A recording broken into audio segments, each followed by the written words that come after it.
Hi, my name's Carena's Designs, and I'm just going to show you part of the bonus that comes with the Red Rose Romance kit. There's a bonus for the people that are buying the bundle, and this is how it works. Firstly, in Photoshop we're going to open, and I'll have all my files here in one area so I can show you. This is what we're going to look at. Zoom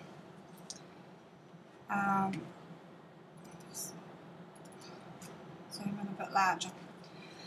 What we have is the album cover with the lacing down the side here, and I'm going to show you how to use this and also how to change the paper on it so that you can put other papers on it. It doesn't even have to be from the same kit, it could be used in another kit that you might have purchased from somewhere.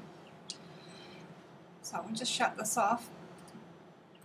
I'm going to open the album part. Now when I go open, I use Mac. I click the files that I want to open all at once. So I've got the album cover, the ribbon lacing down the side, and we're going to clip this white paper to it.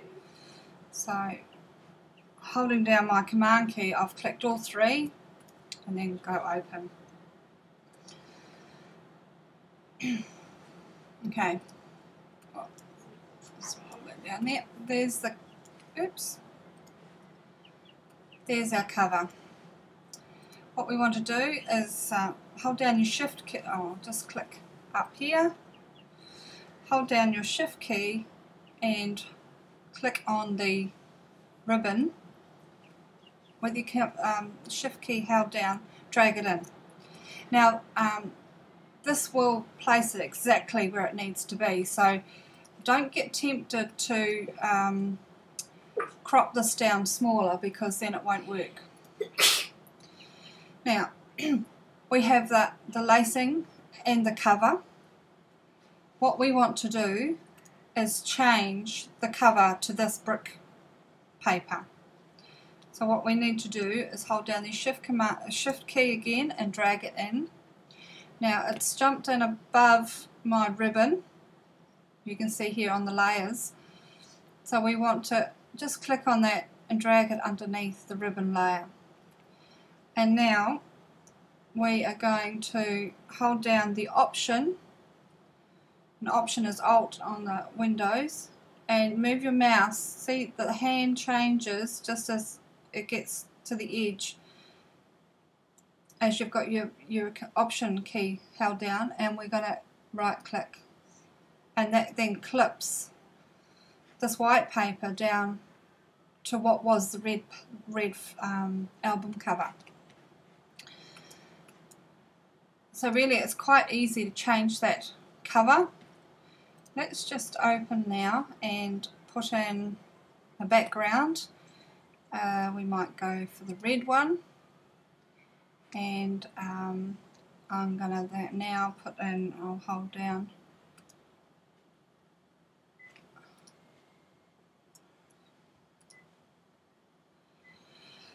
command key and click both. This is a cluster, and here is the paper, and open. Now currently I'm on the brick layer, shift, drag that in. Now it's not in the right place because I need to move it down, so we're just going to click on it in the layers area here and drag it down underneath. So it's now our background colour. Close that, we don't need that anymore. Coming back up to the top layer here now, I'm going to bring in the frame that I'm going to use. Drag it in and place it where you might like it. Now that I've got it in, I can close that off. Now when you've got an unusual shaped frame that you want to use, I'm just gone down over the eyes here and close that off. What we want to do is select this inside shape in here to put our photo into.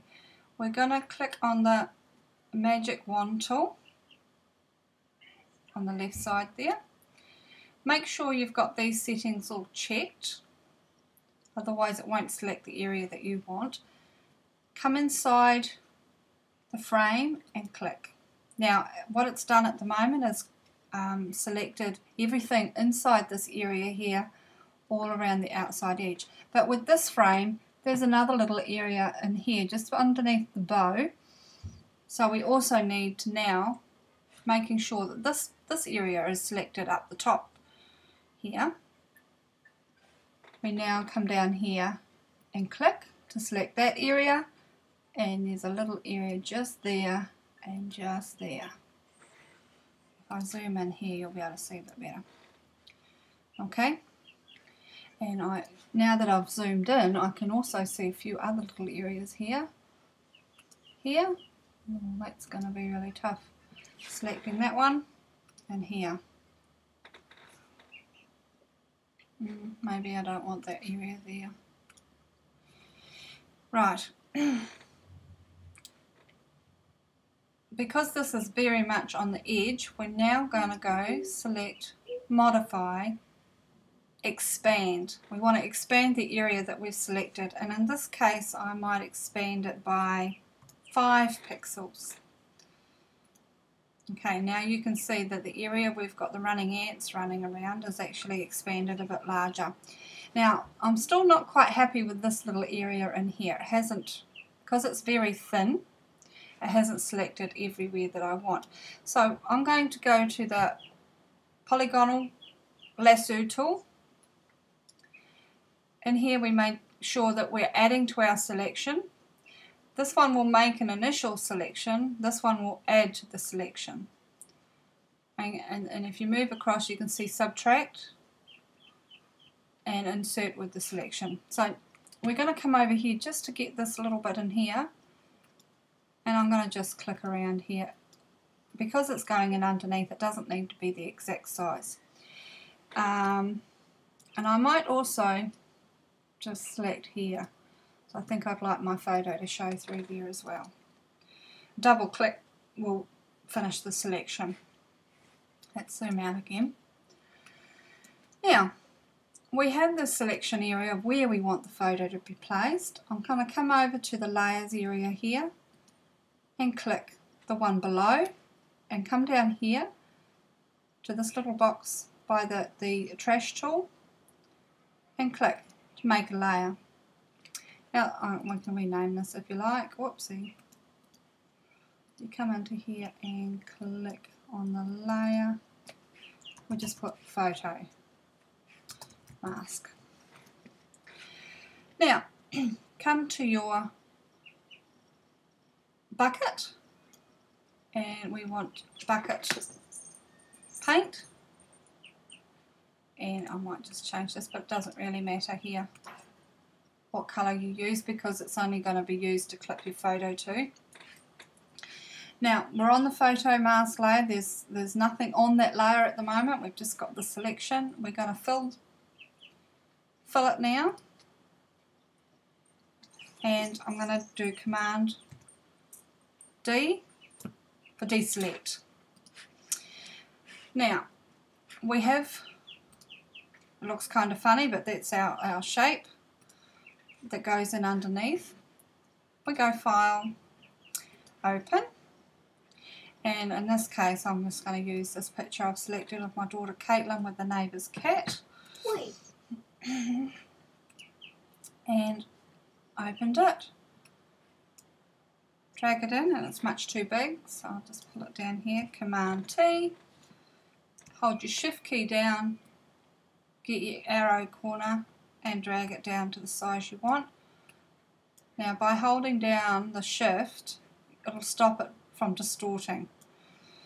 If you don't hold down the Shift key and you try moving it, then you get distortion. Okay, it doesn't keep the correct aspect.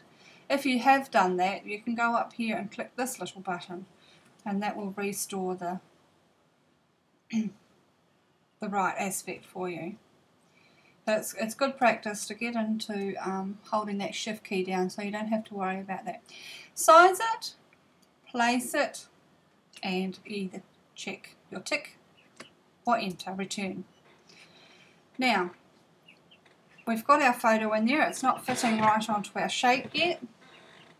Make sure your photo comes in on your layers here above the shape that you've made on your photo mask.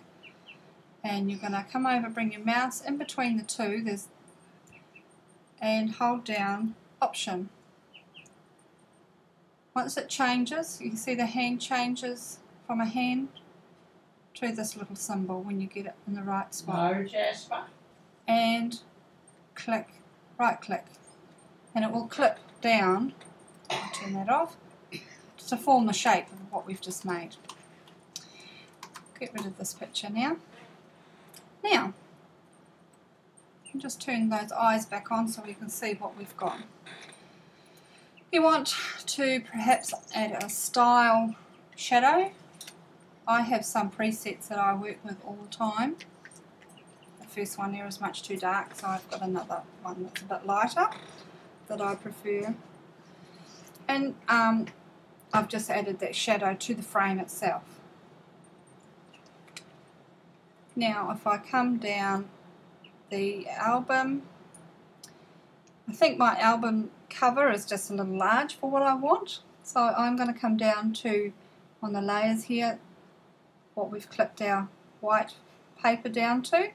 I want that. I need the ribbon. I need also, because I'm quite happy with the size of my photo and my frame on there, so I'm going to have to select by clicking the bottom one that I want and go right up to the very top, holding down, oops, that's can't remember what it is there, Shift. If I click from the bottom and holding my Shift key down and then click at the top layer that I want, as long as there's nothing in between that I don't want, it'll select everything. Control T, and when we get our arrows, hold your Shift key down again and now size down to the size you want. And that looks much better, and I might give it a wee twist. When you twist, you lift your Shift key off again because otherwise it won't move. If you look here, your aspect's still staying the same, 87.04% wide and 87.04 height. If you didn't hold your Shift key and you changed your aspect, don't worry about it too much. You can just click this little figure 8 chain looking thing and that will change it. Okay, I'm happy with that. Either return or click the check mark to say you're happy with that,